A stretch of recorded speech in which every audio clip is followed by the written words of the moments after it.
Hello everyone, welcome back to more of our FM16 Manchester City save. Today we're doing our end of season review. I'll keep that quite short because hopefully you've watched all the episodes up to now, but it will provide a brief overview of what we did this season, what we did badly, what we did well, and what we need to do next season. We'll start off with this league table, which looks quite impressive. We only ended up finishing 9 points clear of Tottenham in the end, and I think that could have been a lot further had we not rested players for other competitions as we got towards the end of the season, and even earlier in the season as we were going after that Capital One Cup title. We started to rest players quite early, so I think 95 points. I think Chelsea maybe hit 96 under Mourinho in his first stint, so we were quite close to the points record. There wasn't a notification to let us know that we achieved it, so we've either matched it or we were 1 point off, and I would like to get that record this time. I think you should always aim for that 100-point mark if you can, because it just really does emphasise how dominant your team is. Spurs, Arsenal, Liverpool, the best of the rest. United struggling, 15 points behind Liverpool in the end in those Champions League places, and Chelsea all the way down in 10th. Southampton were the surprise team to get relegated. I think Stoke and Sunderland can be quite weak, but that means that all three of the promoted clubs for this season did actually stay up. Leicester, the real life champions of this season, actually finishing 8th. So a bit of a varied league table, not too unexpected necessarily. I think most teams are actually roughly where they did finish in real life. So other than Bournemouth up in 7th, I think they'd rip your arm off if you offered them that. But not too far off, so the game's showing that it can match real life. If we just have a look at who won the Champions League, it was Juventus in the end, the team that heartbreakingly knocked us out last season in the last 16 round. They are just a very strong team with the likes of Dybala, Morata and Pogba, and they were definitely the benchmark of what we needed to do. I don't think we were too far behind them in the matches we played, so I think that this season we have made some additions that we'll talk about later, but I think we are now the strongest team in Europe, probably by far. Maybe Barcelona and Real Madrid are there with us, but I think that we can do it this season. Other competitions, Arsenal did go on to win the FA Cup. They beat, I think it was Crystal Palace in the end. It was not too difficult to match that for them. So not a massive surprise that they ended up winning the title in the end. They've actually done it 3 years in a row now. So we need to make sure that they can't get a fourth. We obviously won the Capital One Cup, which is very good for us. I think our key players this season, if we look at the stats, Florenzi did very well, even though he was mostly a substitute, a 7.86 rating. In the formation that I use, the fullbacks are usually our best players, and Pablo Zabaleta actually did win Player of the Year despite only playing 23 matches. Not the Premier League Player of the Year, but the Manchester City fans' favourite Player of the Year. There are also standout performances from Yaya Toure, picking up that 7.68 rating, 9 league goals and 13 in total. A lot of those did come from penalties, but he was pretty prolific with the penalties that he took. Silva and De Bruyne, as you can see, pretty much at that max rating. They are absolutely impeccable. It's a shame they both play in the same position, but they're very flexible, so they can both be on the pitch at the same time.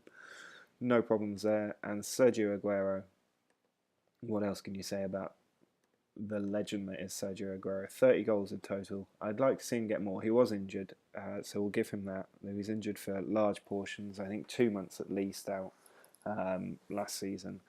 So the core of the squad's actually quite strong. We are shifting some players out. I'll see who's on the screen that we're getting rid of. Gael Clichy's going to go. I think he's too old. We brought in, as you can see, Luke Garbutt already. He's not our starter, but I think he's a good enough young player to let take that second position behind Juan Bernat, who will become our main player. And I think the game says he doesn't have any potential, but I know for a fact that he does, and he will be a 4-star player once he gets over his injury concerns. You see, he had an 8.22 rating in his last 5 games. He is an exceptional player, and he'll continue to grow. Fernando, I'm trying to shift. Nobody wants him. He's too much money for too poor a player. I don't think we need him with Kondogbia and Toure in there. And we'll look to bring in somebody else in the centre of midfield. Fabian Delph can go. I don't need him. He's a filler player, so I won't be upset if he doesn't leave the club, but I would like him out. And Wilfred Bonney's another player who I just want to get rid of. I don't need him. And he doesn't need to be in my team. So, in terms of last season, I think that's kind of the important stuff. The tactic didn't change, and it won't change for next season. I love this tactic, and it works brilliantly. I've played this game enough now to know what works and what doesn't work, as far as I'm concerned. And I'm not going to experiment with tactics with such a short time frame until the next game comes out. So I'm going to stick with what I know, not spend too much time in the videos on that, because nobody's going to want to use this tactic in reality, because the new game will be out soon. We have made some transfers though already. They won't have shown up yet because they've not actually been made. Oh, here they are. So you can see the big one is Paul Pogba. We have paid £100 million, a world record transfer, to bring in Paul Pogba. And we have raided Juventus of their best player. We aren't the only team to do that. Dybala is still there, but I think Arsenal have signed Morata from them, and they are going to struggle in the Champions League next season. It's almost what happened to them in real life. They managed to keep some of their best players in real life, but Pogba moved on, and Morata moved on. So that is the big marquee signing. We've also brought in Mauro Icardi because Aguero does spend a lot of time injured. And Mauro Icardi, if you're unfamiliar with him, is a brilliant player. The main reason I want him is that he can play as an advanced forward and a complete forward, but also it's his 18 finishing. He's only 23, he will get better.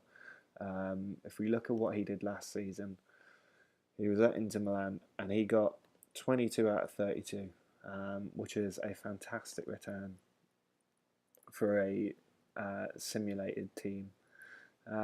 We've also brought in Renato Sanchez. He's going to be a bit of a versatile player. Paul Pogba is the player coming into the first team straight away. Renato Sanchez is going to be a filler player, but again, he was fantastic, and he's only 18 years old. So he's a player that we can use going into the future. Hopefully, we don't need to go into the future too far, and we can get the quadruple next season. But just in case, I want the young players. I do want to achieve this goal, hopefully before the next game, but I might even carry it on past the next game to try and finish this goal. We've got Rulli coming in on a free transfer. You might remember in previous episodes that we signed him, so he'll be back up to Joe Hart. But overall, these are the players we're bringing in, along with Kurt Zouma, who will be another sort of young centre-back just to fill in with Romagnoli and Stones. Obviously, Vincent Kompany will continue there. So overall, I think we've perfectly balanced the squad, and I think that there isn't a weak position in the team anymore. Maybe right back, but Zabaletta's, he's still a 4-star rated player. It's just his age that's hitting him, so we will need to bring a new right back in at some point. But if you look at this squad depth, it's exceptional. I am slightly worried about the Champions League limits, but there are players that we can move on if we need to. And hopefully we can sell some of these players like Fernando and like Wilfred Bonney. Fabian Delph might need to stay just for the homegrown count. I think it's Manchester City homegrown players that we'll be struggling with. So I think that's kind of it for the update for the end of season and transfers so far. We still need to arrange pre-season. We're waiting to see who's going to win the European Championships. So I'm going to skip forward. I'll probably play through pre-season and join you the other side. All of our transfer business will be done by then if it's not already. And we will probably finish with a game against Arsenal in the Community Shield. I would severely like to beat them after the FA Cup heartbreak of last season. The FA Cup is my favourite competition, and they sort of slapped me in the face by taking us out on penalties in the semi-final. And then next episode we will launch off our real league season with a home game at West Ham. So as you can see, we have made quite a few more transfers. Certainly some players going out. We've had what you might call a fire sale because we haven't really got any money in, just £26.5 million. Zuccolini going for 5.5. I don't think he was ever under the illusion that he would stay in this team.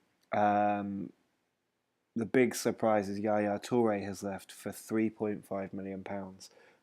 My thinking behind that was that he was 33 years old, and usually players over 31 decline pretty rapidly in a one-season period. And given he was so good last season, I'm pretty sure it would be this season. So he gets him off the wage bill without us having to pay any of his wages, and we actually got some money for him. Usually those kind of players have to go on a free, you have to subsidise their wages, and they can be quite a big hit, really. So to get him out to Barcelona and not have to take any cost for it is definitely a plus point.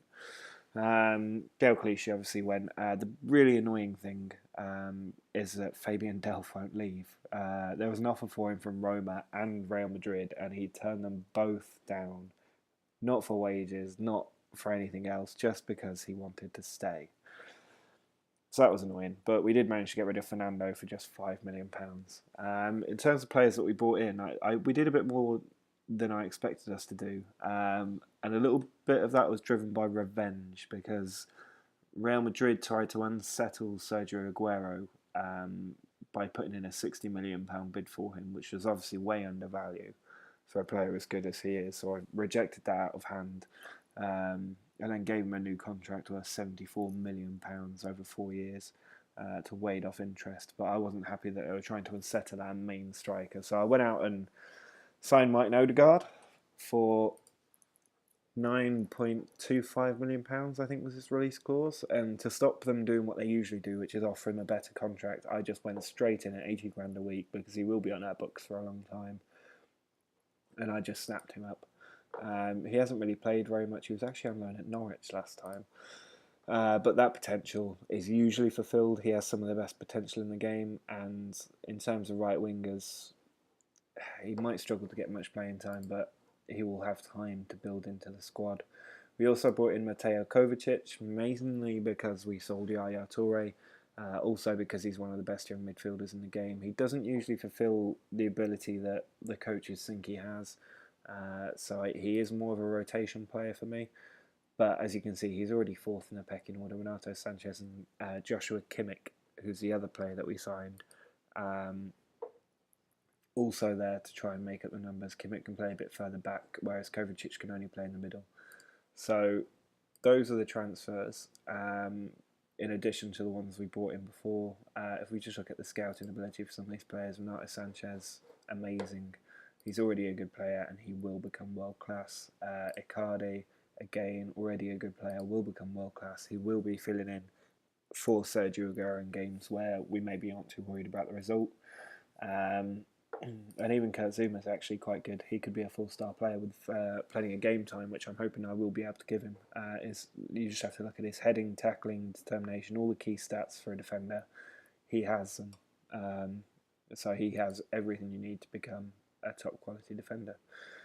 So overall, I would say that we're in a fantastic position. I was also able to offer the maximum squad bonuses, which in my experience definitely help when you're fighting on multiple fronts. And overall, the squad is just in an absolutely amazing position. If we have a look at pre-season, we won every match, beating Monaco, Bayern, and all three South Korean teams that we played in the tour, only conceding 1 goal against Bayern Munich. So I am very happy with that. Again, I don't put a lot of emphasis on pre-season. I think they're good for just ramping up morale, which is why you'll see that we're playing West, Didstery and Chulton. Because it just boosts morale, gets them happy. And then the big teams we always play at home just so that we can beat them and get the extra morale from that too. So it's fitness and morale, and that's all it is. And it set us up for a game against Arsenal today. I think that has accidentally submitted the team, but you'll see it on the next screen. There you go. So we're playing a couple of debuts in here, but not too much. I don't want to overhaul the team straight away, so most of them will be on the bench. A few of them are out for the Olympics, which is quite annoying. The African Cup of Nations and the Olympics just take players at the worst times. But we have a lot of squad depth, so I'm not too worried. Paul Pogba and Joshua Kimmich are starting in the middle of the field. We've got Kovacic on the bench. He'll probably make his debut for Kimmich at some point. And Zouma will probably also come on at a certain point. I just noticed Mangala is still in the team. I was looking to sell him, but nobody really came in at a good offer. So I might have another go at shifting him out, because I don't think we need him when we've got John Stones, who's presumably in the reserves today. Arsenal have done quite a bit of strengthening to their team in the summer. They did bring in, is it Morata? Yeah, I think they brought in Morata. And they have signed a couple of other players, but for some reason they're just not in their team. Maybe they're injured. But they've strengthened heavily, and Arsene Wenger did resign, as he quite often does in this game after the first season. And they've brought in Pep Guardiola. So I'm expecting Arsenal to be our big title challengers this season. So this will be a good test of where we are. It's a shame they haven't got those new signings in the squad, but hopefully we can get a good win and dent their morale right from the off. Sabaletta's throw. Arsenal still not had a shot in this match after half-time, or before half-time. Not one that was on target at least. Now, Otto's won the ball. He finds Theo Walcott. Arsenal can counter-attack with pace if they need to, with the likes of Welbeck and Walcott, but they've given the ball away here, and Otamendi can clear out from the back. Kurt Zouma is on, as is Kovacic. Company has gone off, and so did Kimmich. And Kovacic, what a run that is. And he's picked out Sterling too. Can he get the ball across to Pogba? And now Kovacic again finds Aguero, and what a team goal that was. Our first goal of the season, an absolutely amazing passing move, all spearheaded by the new signing, Kovacic. Mateo Kovacic looks like a great player. Ball cleaned up by Otamendi here, just 5 minutes to go. I want to see some mental strength from our side today. But Arsenal are really pushing here. They've still not had a shot on target. They've been really, really poor, surprisingly so for me. Now here's David Silva. Can we get that second goal late on and just crush Arsenal? Silva looks for Iheanacho, who does score, and he's onside as well, I think. No, the flag goes up. I was watching the linesman, and he was just retreating back to his normal position. I thought we were 2-0 up, but it remains 1-0. Ball's gone out, and Joe Hart can clear it. This is the full-time whistle. We have started with revenge against Arsenal, and we've won our first trophy. It won't count towards the quadruple, but maybe if we win this, I'll give it and we can have the quintuple instead. But I'm very happy either way. Beating Arsenal, getting a win at the start of the season, and a brilliant performance from some of our newer players means that we already have that winner phrase on our competitions page. Hopefully we can get 4 more of those as this season goes on, but I am incredibly confident that we're going to do well this season. We are going to walk the league. We should win both the cup competitions in England, and it's all about that Champions League. Hopefully we can get a fair draw, not get drawn against the eventual winners in the first knockout round, but I'm very excited, and I hope you are too. There's going to continue to be daily episodes unless I go out and get a bit too drunk, which happened with our last episode. But there should be daily episodes right up until the release of the new game, which I think is due to come out on October 21st. So if you're enjoying this series, do leave a like. Let me know that you are enjoying it. And don't forget to subscribe if you want to see more and you want to wait and see what comes with our Football Manager 2017 save in a couple of weeks' time. But thanks so much for watching, and I'll see you next time.